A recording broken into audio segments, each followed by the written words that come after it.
Kapu block Congress ಸಮಿತಿ ಇದರ ನೇತೃತ್ವದಲ್ಲಿ ಕಾಪು ನಗರ ಯೋಜನಾ ಪ್ರಾಧಿಕಾರ ಮತ್ತು ಪುರಸಭೆಯ ನೀತಿಯ ವಿರುದ್ಧ ಅಕ್ಟೋಬರ್ 15ರಂದು ಬೆಳಗ್ಗೆ 10:30ಕ್ಕೆ ಕಾಪು ಪುರಸಭೆಯ ಎದುರು ಬೃಹತ್ ಪ್ರತಿಭಟನಾ ಸಭೆ ನಡೆಯಲಿದೆ ಎಂದು ಮಾಜಿ ಸಚಿವ ವಿನಯ್ ಕುಮಾರ್ ಸೊರಕೆ ಹೇಳಿದರು.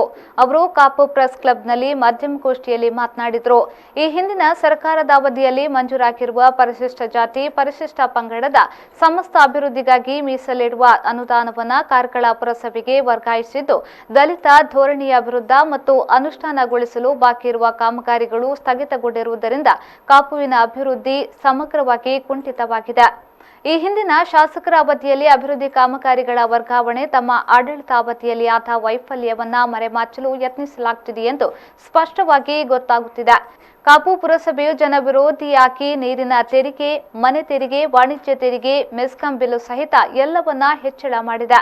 ಪುರಸಭೆಯ ಆಡಳಿತ ವೈಫಲ್ಯದ ವಿರುದ್ಧ ನಮ್ಮ ಪ್ರತಿಭಟನೆಯಾಗಿದೆ ಎಂದು ವಿನಯ್ ಕುಮಾರ್ ಸೊರಕೆ ಸ್ಪಷ್ಟಪಡಿಸಿದರು. ಈ ಕೋವಿಡ್ನ ಸಂದರ್ಭದಲ್ಲಿ ನಮ್ದು ಇಲ್ಲಿ ಕಾಪು ಕ್ಷೇತ್ರದಲ್ಲಿ ಒಂದೇ ಒಂದು ತಾಲೂಕು ಮಟ್ಟದ ಆಸ್ಪತ್ರೆ ಇಲ್ಲ. ಶಿಲ್ವ ಮಾತ್ರ ಇವತ್ತು ಒಂದು ಆಸ್ಪತ್ರೆ, ಅದು ಇವತ್ತು ಸ್ವಲ್ಪ PSCಗಿಂತ ಮೇಲೆ ಇದೆ.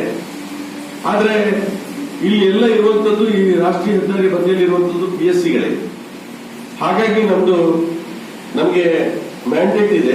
ಇವತ್ತು ತಾಲೂಕು ಆದ ಕಾರಣ ತಾಲೂಕು ಆಸ್ಪತ್ರೆ ಆಗಲಿಕ್ಕೆ ಮ್ಯಾಂಡೇಟ್. ಈ ಕ್ಷೇತ್ರದ ಜನರಿಗೆ ಸೋಲಾಗುವಂತ ರೀತಿಯ ಒಂದು ರೀತಿಯ ನೀತಿಗಳನ್ನ ಇವತ್ತು ಬಿಜೆಪಿ ಪಕ್ಷದವರು ಇವತ್ತು ಹಮ್ಮಿಕೊಳ್ತಾ ಇದ್ದಾರೆ.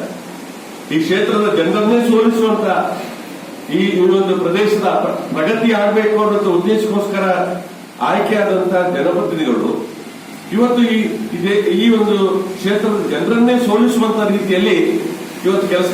ಸುದ್ದಿಗೋಷ್ಠಿಯಲ್ಲಿ ಕಾಪು ಕಾಂಗ್ರೆಸ್ ಅಧ್ಯಕ್ಷ ನವೀನ್ ಚಂದ್ರ ಸುವರ್ಣ, ಯುವ ಕಾಂಗ್ರೆಸ್ನ ಉಸ್ತುವಾರಿ ಅಖಿಲೇಶ್, ಪುರಸಭಾ ಸದಸ್ಯರಾದ ಮಾಲಿನಿ, ಸೌಮ್ಯ, ಸಂಜೀವ್, ಹರೀಶ್ ನಾಯಕ್ ಉಪಸ್ಥಿತರಿದ್ದರು.